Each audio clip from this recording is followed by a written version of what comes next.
Então, sobre a questão 3 da lista, aí o que a gente parou ali na questão do caminho crítico. Então, o caminho crítico ele tem que respeitar três condições, né? Então, que condições são essas? A condição é que o tempo da atividade, então, ou seja, o tempo mais cedo da atividade e o tempo mais tarde da atividade eles são iguais, então, ou seja, o valor da parte de cima, da parte de baixo ali, do quadrado do triângulo de um mesmo nó, ele é igual. Então, para a atividade H, por exemplo, o nó inicial, o tempo do nó inicial é igual, o tempo de início mais cedo, de início mais tarde é igual, e o tempo do nó posterior à atividade, então no caso aqui o nó 6, então o tempo mais cedo dessa atividade e o tempo mais tarde ele coincide, então é igual. Isso é o segundo critério ali, segunda condição para uma atividade ser crítica. E a terceira é essa atividade ela se encaixar uh, estritamente nesse tempo, né? Então, por exemplo, o tempo mais cedo da atividade H é 13 e o tempo mais tarde, digamos, para ela terminar é 25. E 13 mais 12 é igual a 25, ou seja, não há folga nessa atividade H. Quando não há folga, ela é uma atividade crítica. A gente poderia olhar aqui a atividade I, aliás, a atividade G, que ela satisfaz a primeira condição, satisfaz a segunda condição, porém ela não satisfaz a terceira condição. Então ela não se ajusta, então 13 mais 1 é 14. Então, e tem uma folga bem grande aí até 25. Então, ou seja, essa daqui, embora ela tenha essas condições aqui, satisfaça a primeira e a segunda condição, ela não é uma atividade crítica.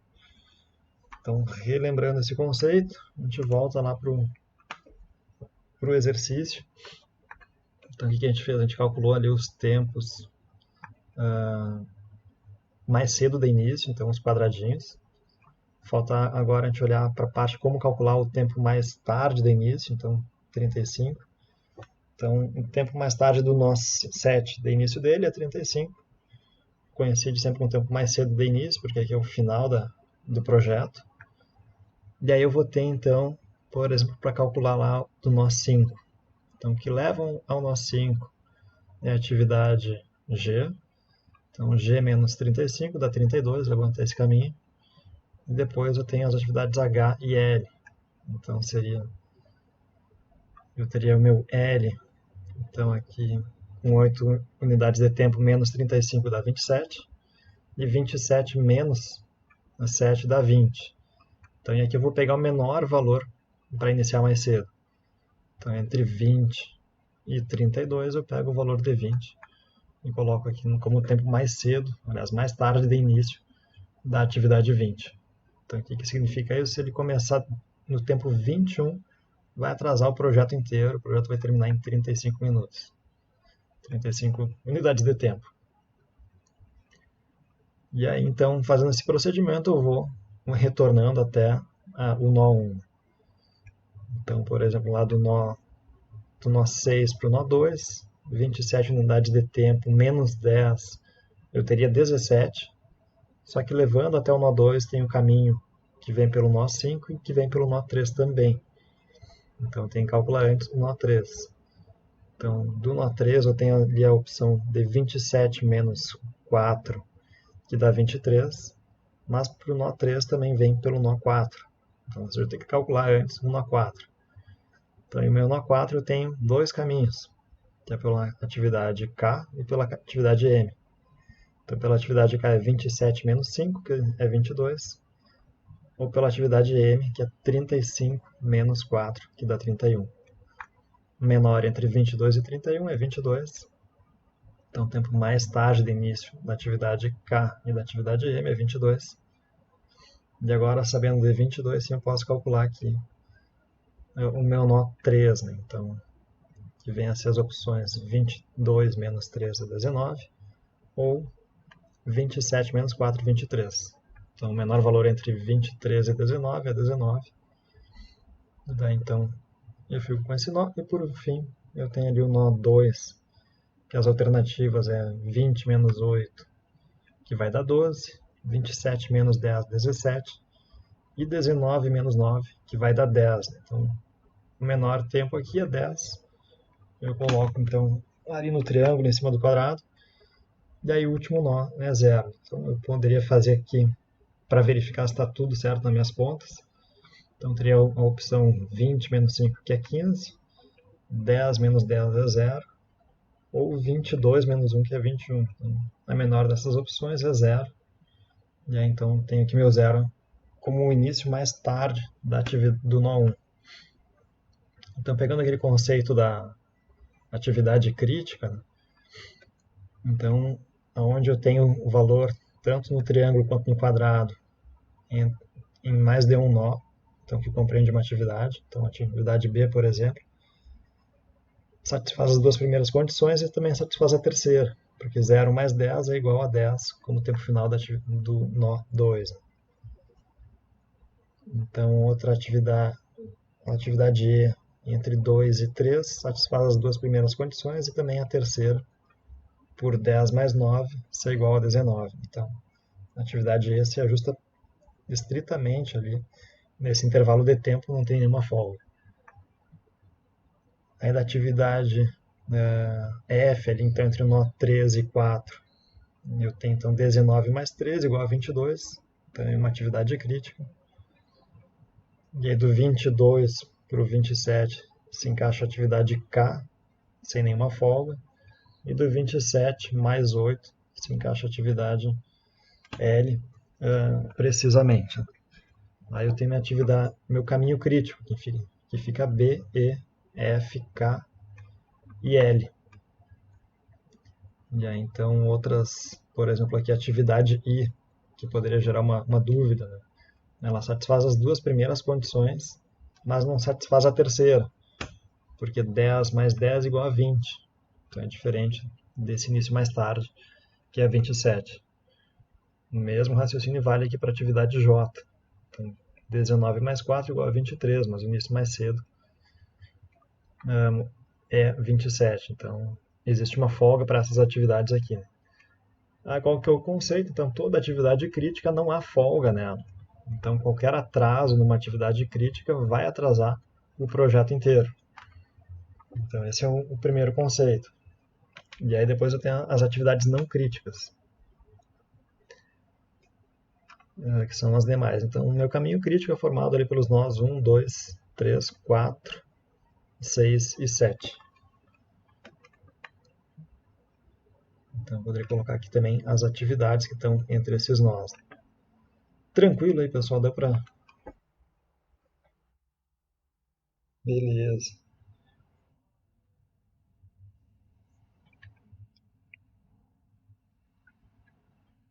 Uhum.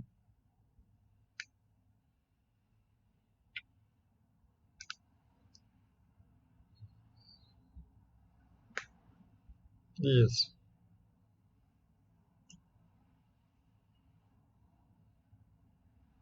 Isso, de trás para frente. Então, primeiro, boa pergunta. Então, para os quadrados, o tempo mais cedo de início, eu começo pelo nó 1. Nó 1 e vou avançando. Então, do nó 1, depois vou para o nó 2, depois do 2 para o 3, né, e assim por diante. Quando eu vou detectar o início mais tarde, que é o triângulo, eu faço o caminho inverso. Então, eu venho do fim, o último nó, em direção ao primeiro. E aí, primeiro eu faço o início mais cedo e depois o início mais tarde. Então, também tem que respeitar essa ordem. Sim, exato. Então, satisfez as três regrinhas, já se identifica o caminho crítico. Então, já se sabe também quanto tempo demora o projeto, quais atividades não podem atrasar. E aí eu tenho as atividades não críticas, né? O que acontece com a atividade não crítica? Então, a atividade não crítica ela tem uma folga. E aí a gente poderia, bom, a atividade se ela não é crítica, ela pode atrasar. É, pode atrasar. Mas aí a pergunta é, pode atrasar quanto, né? E se atrasar, ela não pode atrasar uma outra atividade e acabar causando um efeito dominó e o projeto atrasa não por causa de uma atividade crítica, mas por uma não crítica. Então, em função disso, é importante a gente calcular as folgas. E aí que vem então a etapa 3 aqui, então fazendo mais ou menos numa sequência. Eu identifiquei as atividades críticas, agora eu identifico as atividades não críticas. Aí eu tenho a duração delas, então é o D e J, então, que é a duração entre o nó I, que antecede a atividade, e o nó J, que é posterior à atividade. Então tem a duração para cada um. Eu vou ter aqui a folga total. O que vem a ser a folga total?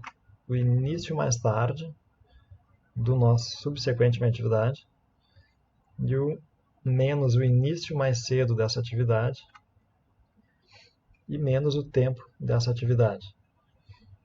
Então, ali, por exemplo, para a atividade A, eu tenho ali que o início mais tarde dela é 20. Então, ela poderia começar até... Aliás, ela poderia terminar até o tempo 20, mas o início dela é no tempo 0.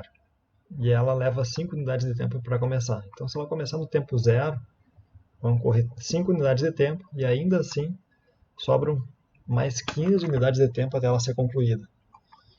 Ou seja, ela tem uma folga total de 20 unidades. Aliás, de 15 unidades. Então, esse é o conceito da folga total. Se eu começar lá mais cedo, contando o tempo que ela tem para percorrer e considerando até o tempo mais tarde que ela pode ser concluída, quanto tempo me sobra, quanto tempo me folga. E aí eu tenho um conceito um pouquinho diferente, que é o da folga livre. Então, o que vem a ser a folga livre? Então, aquela folga que eu posso considerar ela sem afetar nenhuma outra atividade, sem causar nenhum, digamos assim, um efeito dominó, por causa de um atraso. Então, como é que funciona? Então, uma forma mais simples ainda, vou considerar o tempo final da execução daquela atividade, menos o tempo inicial e menos o tempo de duração da atividade. Então, para o caso da atividade A, é o 18, o tempo que ela pode concluir, a conclusão mais tarde dela, digamos, a conclusão o início mais cedo desse nó. E ele só é início mais cedo porque vai ser a conclusão mais tarde de outras atividades. Então, considerando esses 18 menos 5, eu tenho 13 unidades de tempo aí com folga, sem afetar outras atividades. Por que eu falo sem afetar outras atividades? Porque se alguma outra atividade quiser começar no tempo 18, eu não posso considerar que eu tenho até o tempo 20 para iniciar. Então, por isso a folga se chama de folga livre. Então, esse é o tempo que eu posso começar sem afetar uma outra atividade, o tempo que eu posso ter de folga sem afetar outras atividades. E aí, quando ocorrer essa situação do tempo de folga total ser diferente da folga livre, eu sinalizo essa atividade como uma atividade de atenção. Por que atenção? Porque a folga dela, eu não posso utilizar as 15 unidades de tempo de folga dela. Eu tenho que utilizar apenas as 13. Ah, mas professor, se ela tem 15, por que não pode utilizar as 15? Na verdade, até pode. Mas se eu usar essas 2 unidades de tempo a mais, elas vão impactar no início de uma outra atividade. E isso aí fica mais claro quando a gente faz o gráfico de Gantt. E aí esse procedimento, enfim, de calcular as folgas de cada uma, eu vou fazendo para cada atividade. Só que eu acho que não fica, não gera muita dúvida, né? Então, por exemplo, a atividade C. Então, a atividade C também é bastante simples ali. O início mais cedo é 0. O tempo final e inicial dela é 22, coincide. E o tempo de duração dessa atividade é apenas 1. Então, a folga total dela e a folga livre são iguais, igual a 21. E assim eu tenho uma série de outras atividades aqui. Dúvidas aí, pessoal, nessa parte de folga total e folga livre?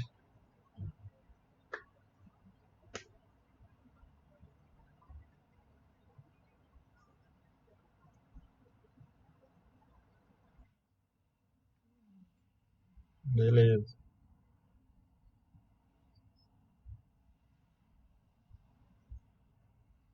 Uhum. Sim.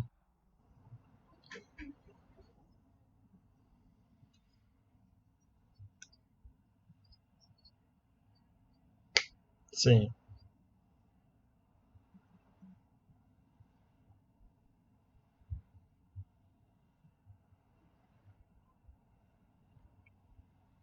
sim. Aí acontece que são três caminhos críticos, né? Então tem três opções. É, digamos, um projeto bem ajustado. Então é bem então, diferente do que a gente. As três. É diferente do que a gente está acostumado de um único caminho. Então, digamos que são três caminhos que levam para o mesmo lugar, né? É aquela história quando a gente está, digamos, numa cidade, que é do ponto A para o ponto B, e a gente percebe que tem mais de um caminho que vai dar o mesmo resultado. Então, seria, fazer uma analogia, seria essa situação.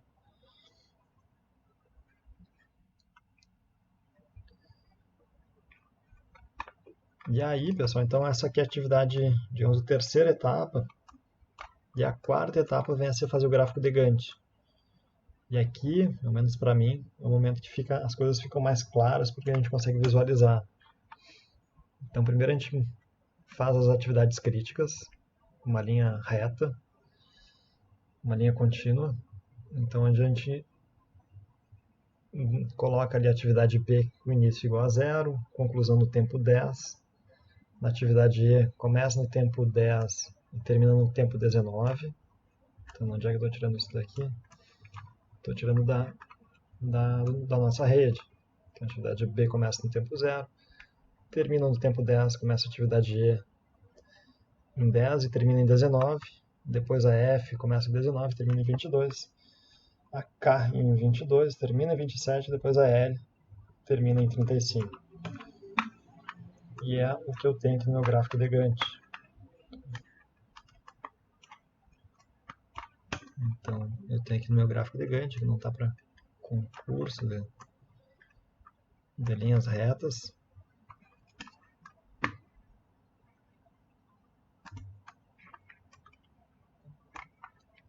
Então, eu tenho as atividades críticas e aqui fica bem visível que não há folga para elas, né? E aí eu vou ter as atividades não críticas. E aí é que pode gerar um pouquinho de confusão na hora de montar o gráfico.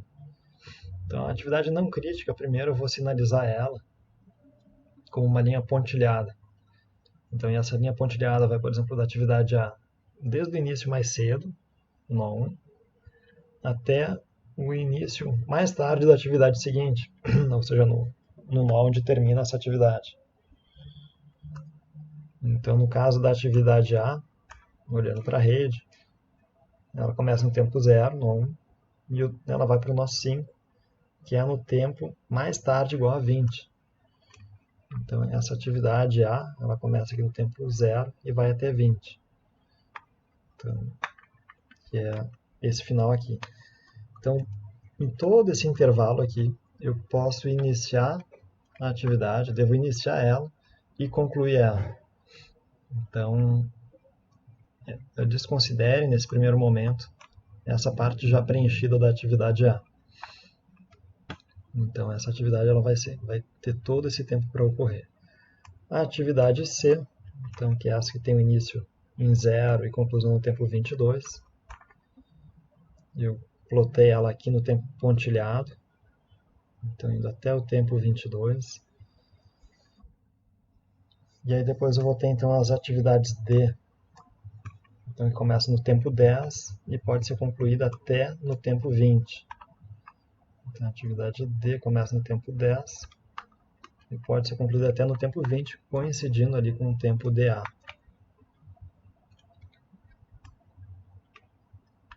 E aí eu vou ter então a atividade I, começa também em 10 e pode ser concluída até no tempo 27. Então começa aqui, eu levo então na parte pontilhada até o tempo 27. Então, para J, como é que eu tenho a situação? Então, a J ela inicia no tempo 19, pode ser concluída até no tempo 29, das 27. Então, iniciando ela no tempo 19, pontilhados, eles considerem também essa parte já preenchida, e pode ser executada até no tempo 27. E ela tem o tempo, um J, uma duração igual a 4 unidades de tempo. para a atividade G, então ela inicia no tempo mais cedo, 18, e pode ser concluída no tempo mais tarde, igual a 35. Então, no tempo 18, início mais cedo, término mais tarde, igual a 35. E aí depois a atividade H, também no 18, termina no 27. Então, eu represento ela por essa parte aqui.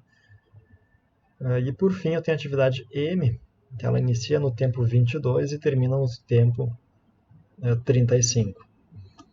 Então, essa aqui é a primeira etapa da construção do gráfico de Gantt. Então, fazer as linhas retas e as linhas pontilhadas. Desde o início do tempo inicial, do início daquela atividade até o último tempo para ela ser concluída.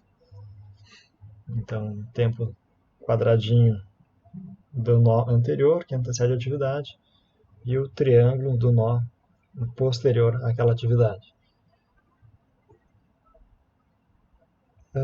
Segunda etapa que eu tenho, então, é definir o início de cada atividade. Então, vamos lá. E agora, como é que eu vou definir, então, marcar esses quadrados aqui para cada atividade? Então, eu vou olhar para essa informação por primeiro que a gente viu. Então, que diz que a atividade A deve iniciar no tempo 14. Então, o que eu vou fazer aqui? Eu vou identificar o tempo 14. Então, eu coloco o início da atividade A no tempo 14. Então, ela começa no tempo 14 e conclui 14 mais 5 no tempo 19. Então, aqui eu busquei representar ali com um 19 de início. O que vai acontecer aí, que é um ponto interessante a gente olhar para a atividade A. Reparem que ela tinha, então, o tempo mais tarde, mais cedo do início da atividade 5 era 18. Como a atividade ela começou no tempo 14, 14 mais 5 igual a 19, então ela está atrasando quem quiser começar no tempo 18. Então, o fato dela atrasar uma unidade no tempo mais cedo do início da atividade 5 vai acabar afetando as atividades H e G. Como elas não são críticas, isso não vai afetar o tempo final do projeto, mas vai afetar o possível início dessas atividades, ou seja, elas não vão poder mais iniciar no tempo 18, porque a atividade A começa no tempo 14, então elas só vão poder começar no tempo 19. E aí isso daqui fica mais visível para a atividade G e H no momento que a gente plota esse gráfico. Então, fica marcado ali, digamos, um novo início. Então, para a atividade G e H. Em vez de começar no 18 como possibilidade, tem agora a restrição de iniciar a partir do tempo 19. Então, agora a gente satisfez essa condição aqui do meu exercício. Ele informa que a atividade G e H compartilham o mesmo recurso, ou seja, elas não podem ser executadas ao mesmo tempo. Então, digamos que seja, sei lá, uma mesma máquina que elas estão compartilhando. Ou seja, essa máquina só vai poder executar uma atividade e depois a outra. E a gente tem uma outra orientação que todas as atividades começam o mais cedo possível. Então, para as demais atividades onde não há nenhuma orientação do que ser feito, a orientação é começar o mais cedo possível. Então, a atividade C1, ela pode começar desde o tempo 0 e ser concluída até no tempo 22. Dado que a orientação é começar o mais cedo possível, ela vai começar no tempo 0. Aloco aqui, né? Então, lembrando que a atividade A, eu respeitei a orientação específica do exercício para começar no tempo 14. As atividades D e I, então começo o mais cedo possível, não tem nenhuma restrição. Para J também eu começo no tempo mais cedo possível, então lembrando que a J vai começar no tempo 19. E aí eu tenho as atividades G e H, que compartilham o mesmo recurso. Então essas aqui eu vou alocar elas de tal forma que possam ser compartilhadas. Como a G tem uma flexibilidade maior, ou seja, ela tem uma folga maior, então eu vou iniciar a atividade H por primeiro, ela é executada, dado que essas duas compartilham o mesmo recurso, e ao ser concluída a H, então ela inicia no tempo 19, o mais cedo que pode, E depois de iniciada, no tempo 26, então 7 mais 19, 26. E aí no tempo 26 inicia a atividade G, que tem duração de 3, e ela é concluída no tempo 29. A atividade M, então, inicia no tempo mais cedo possível dela. E aí a gente conclui a questão 3 da lista. Dúvidas aí, pessoal?